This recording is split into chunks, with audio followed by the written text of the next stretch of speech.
Hari demi hari, pesta demokrasi di Indonesia semakin di depan mata. Aspek demi aspek pun mulai dipersiapkan pada saat ini, terutama dari penyelenggara, yakni Komisi Pemilihan Umum. Satu di antaranya, dengan memilih anggota KPU di setiap kabupaten kota, seperti di Provinsi Kepri. Demi terwujudnya pemilihan yang berkualitas dan berintegritas untuk masa depan bangsa, kini seleksi itu pun tengah berproses, dari tes administrasi, tes tertulis, dan tes psikologi. Ketua Tim Seleksi KPU Kabupaten Kota Sekepri, Sumardin mengatakan, pemilihan anggota KPU banyak diminati masyarakat. Setidaknya 280 orang mendaftarkan dirinya untuk menjadi anggota KPU di 7 kabupaten kota. Melalui seleksi administrasi, jumlah peserta itu pun berkurang menjadi 240 orang. Sumardin menegaskan, tim sel yang ada saat ini berjumlah 5 orang, hanya sebagai fasilitator dalam pemilihan. Nantinya, nama-nama yang bertahan hingga proses akhir pemilihan akan dikirim ke KPU Pusat. Jumlahnya ialah 2 kali kebutuhan, atau kira-kira 10 orang untuk setiap kabupaten kota. Proses seleksi ada berapa yang mendaftar, Pak? Awal mendaftar sampai bisa proses seleksi sisa 200. cukup banyak ya, karena memang proses pendaftaran ini kan berbasis zonasi. Jadi ada namanya aplikasi siapa yang memang itu punya KPU. Tapi terakhir yang mengembalikan berkas itu ada berapa, Pak? Yang mengembalikan berkas itu sekitar 280-an. Sekitar 280 mengembalikan berkas, kami seleksi berkas tersebut terakhir 240. Setelah mengikuti seleksi tahap ini, Pak, ada seleksi tahapan selanjutnya apa? Nah, untuk diketahui CAT ini atau seleksi tertulis ini bukan kami tim seleksi, kami hanya fasilitator saja. Bahwa ini yang melaksanakan adalah KPU Pusat melalui Biro SDM. Nah, setelah hari ini seleksi tertulis, insya Allah nanti sore itu selesai. Tanggal 1 nanti ada tes selanjutnya, psikotes. Psikotes tersebut juga bukan kita, bukan tim sel, kami hanya fasilitasi saja. Tes psikotes itu yang mengadakan Mabes Angkatan Darat. Angkatan Darat bekerja sama dengan Angkatan Laut. Menariknya, dari ratusan bakal calon anggota KPU, terdapat beberapa sosok yang tak asing dengan penyelenggaraan pemilu. Mereka adalah orang-orang yang berlatar belakang sebagai penyelenggara, seperti Bawaslu maupun KPU. Bahkan beberapa di antaranya masih aktif menjabat. Misalnya saja Ketua Bawaslu Kota Tanjung Pinang Muhammad Zaini, anggota Bawaslu Batam Bosar Hasibuan, anggota KPU Batam William, anggota Bawaslu Anambas Liber Simare-Mare, anggota Bawaslu Bintan Dumoranto Situmorang, Ketua KPU Lingga Hasbullah, dan anggota KPU Natuna Soimin. Lantas apakah yang membuat para incumbent itu ingin terlibat dalam penyelenggaraan pesta demokrasi? Anggota Bawaslu Batam, Bosar Hasibuan mengungkapkan, alasan dirinya masih ingin berada di penyelenggara itu karena ingin memberikan pengabdian dan kontribusi pada pesta demokrasi melalui penyelenggaraan yang ia anggap sebagai profesi. Ya, alasannya penyelenggara pemilu ini kan bagian dari profesi. Ya, kita kan sekarang ini tidak ada jaminan kita akan lulus. Nah, tugas kita hanya ikhtiar saja. Nah, seperti itu. Jadi ini dalam rangka ikhtiar saja. Masalah rezeki kan kita tidak tahu di mana. Itu alasannya. Dan ini kenapa KPU antara KPU dan Bawaslu itu sebenarnya profesi. Ini penyelenggara pemilu itu adalah profesi. Menurut saya seperti itu. Dan apabila masih ada proses seleksi untuk penyelenggara pemilu di tingkat lainnya ke depan, ia mengaku belum bisa menentukan akan kembali berkompetisi atau tidak. Ya, kalau itu tergantung situasi lah. Saya belum bisa menjawab sekarang. Di sisi lain, Ada juga nama-nama baru dalam perebutan kursi anggota KPU. Mereka adalah peserta asal Kabupaten Lingga dan Kabupaten Natuna. Bagi keduanya, seleksi anggota KPU adalah pengalaman yang sangat berharga. Niatnya murni untuk memberikan kontribusi yang terbaik sebagai putra-putri asli daerah. Tim KPU Provinsi yang di Hotel Pelangi, kita datang tuh terus ngurus berkas, beberapa surat yang harus dilengkapi itu kan kayak di pengadilan negeri harus ngurus di provinsi. Jadi kita udah datang beberapa hari sebelum nganter berkas.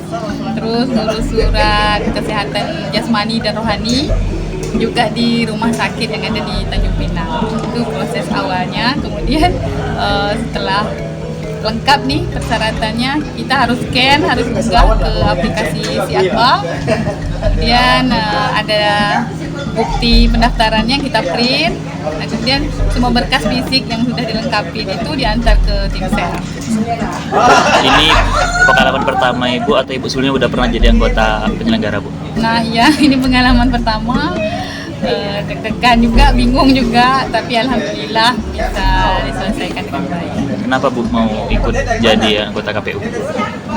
Kalau alasan secara pribadi, saya kebetulan mendaftarnya di Kabupaten Lingga untuk KPU Kabupaten Kota. Pengen terlibat langsung aja di dalam proses kepemiluan yang ada di kabupaten, karena selama ini cuman menonton aja sama pemilih aja. Terus yang pasti sebagai putri daerah, kalau saya benar-benar lahir, besar dan bertempat tinggal di Kabupaten Lingganya, harapannya pengen menyelenggarakan pemilu ini dengan cara yang jujur, dengan cara yang lebih baik lagi supaya demokrasinya juga lebih baik. Artinya ingin berkontribusi lah Bu ya dalam pesta. Yang pasti salah satunya untuk mensukseskan pemilu, terkait pemilu lah ya kan, karena kita sebagai generasi muda dan ini pertama kali ikut serta dalam seleksi KPU kabupaten. Jadi alasannya ya termotivasi dari karena pengalaman sebelumnya kan sudah berkecimpung juga di dunia pemilu, baik di BPK, BPS, itu ya.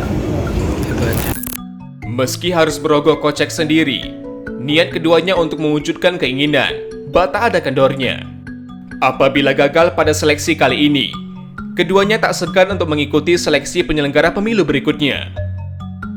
Iya, pakai biaya sendiri, akomodasi sendiri juga, semuanya ditanggung sendiri sebagai bentuk pengorbanan dari putri daerah atau putra-putra daerah sama kawan-kawan yang lain juga. Tapi kita di sini kayak patungan gitu, patungan taksi gitu, terus patungan di penginapan juga biar lebih enteng. Sama-sama rombongan. Iya. Gitu. Kalau nggak kepilih nggak apa-apa. Saya pun ini pengalaman pertama, cukup memberi pengetahuan yang baru juga, pengalaman baru juga. Cuman jika tidak terpilih, harapannya juga sebagai peserta yang sudah mengikuti proses ini, nanti kawan-kawan yang terpilih bisa bekerja secara profesional, bisa bekerja dengan jujur, bekerja dengan tugas pokok dan fungsinya sebagai komisioner. Itu harapan ya lebihnya. Ya sekitar 5 lebih karena saya dari awal datang sampai sekarang belum pulang. Karena mengingat kondisi kami ini kan di pulaunya lagi, bukan Pulau Natuna, tapi Pulau Subi. Memang di Kabupaten Natuna, tapi di Pulau Subi lagi. Di sana itu kalau mau pulang nih, untuk kapal itu tidak ada yang namanya kapal setiap hari jalan. Dia per minggu atau per 2 minggu sekali. Kalau untuk seleksi Bawaslu Provinsi, kalau untuk saya kemungkinan tidak bisa ikut karena usia masih 32. Sementara usia di Bawaslu Provinsi itu di atas 35 kalau tidak salah.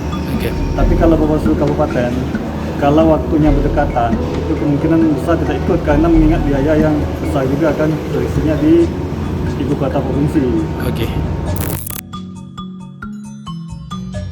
Sementara itu, pengamat politik dan pemerintahan Stesipol Raja Haji Tanjung Pinang, Zamzami Akarim menilai tingginya animo pada seleksi anggota KPU tak terlepas dari meriahnya Pesta Demokrasi 2024. Zamzami menambahkan, Dinamika kontestasi pemilu nanti akan menguji kualitas dan integritas para penyelenggara pemilu, utamanya KPU. Kalau kita lihat dinamikanya, dinamika yang paling rame, yang paling akan penuh dengan hiruk pikuk itu adalah pada saat yang pertama adalah pemilu legislatif dan pilpres. Ya, pemilu legislatif ini akan menentukan siapa yang akan punya hak memilih calon-calon di pilkada. Ya. Ya, pilpres tentu saja berdasarkan threshold hasil pemilu yang sebelumnya ya. Tapi itu. Nah, disitulah kalau kita lihat pertarungan ada 24 partai politik yang nanti menarik simpati masyarakat, berebut, melakukan kampanye dengan berbagai strategi mereka, dan ini membutuhkan para penyelenggara pemilu yang memang tangkas ya, yang cerdas juga tangkas, tetapi juga mereka patuh kepada aturan main sehingga mereka tidak mudah dipersoalkan kredibilitas, integritas dan independensinya. Karena kalau seandainya sampai para penyelenggara pemilu sudah cedera integritasnya, kredibilitasnya dan independensinya, maka risikonya sangat besar. Ketidakpercayaan publik kepada proses demokrasi pemilu ini tidak akan makin membaik. Iya, kemudian yang menjadi sorotan adalah menjaga independensi dari tim seleksi untuk memilih anggota KPU Kabupaten Kota Kepri. Apa bisa Anda sampaikan kepada tim sel nantinya, Pak? Ya, tim sel ini setahu saya, tim sel untuk di KPU provinsi itu biasanya dia campur dengan tim sel dari pusat ya. Kalau yang di tingkat kabupaten kota mungkin campur adalah tim sel di tingkat provinsi ya. Saya kira tim sel itu kan sebenarnya adalah mereka yang ditunjuk atau dipilih oleh KPU ya. Mereka dianggap cocok, kredibel, independen, dan memiliki kemampuan untuk menilai calon-calon yang akan menjadi komisioner di KPU. Nah, jadi kita harapkanlah memang mereka betul-betul menjaga kepercayaan ini. Berbagai aspek mulai dari penyelenggaraan hingga pengawasan pemilu nantinya harus terus dijaga agar melahirkan pemimpin yang juga berkualitas, utamanya bebas dari penyalahgunaan jabatan, tidak jujur, serta mudah dibeli dan tidak independen. Itu tidak terjadi dan mereka diharapkan independen. Nah, tadi integritas itu sebenarnya di dalamnya ada terkandung independensi. Dia tidak mudah goyah, tidak merupakan perwakilan atau titipan dari kekuatan-kekuatan politik, baik calon legislatif dari partai politik, apalagi dari kandidat-kandidat kepala daerah atau pilpres. Nah, jadi mereka di situ kita lihat nilai harus punya independensi. Kalau tidak ya, saya khawatir sekarang kan para peneliti tentang ilmu politik melihat Indonesia itu mengalami regresi demokrasi. Demokrasi berjalan tetapi tidak bermutu. Dia cacat. Oleh karena itu, kalau kita ingin memperbaiki kecacatan ini, maka kita sangat berharap besar kepada para penyelenggara pemilu agar mereka memiliki integritas yang kuat, memiliki independensi yang tegas, dan kapabilitas dan kompetensi yang mantap agar penyelenggaraan pemilu ini menghasilkan proses demokrasi yang sehat dan dapat dipercaya rakyat.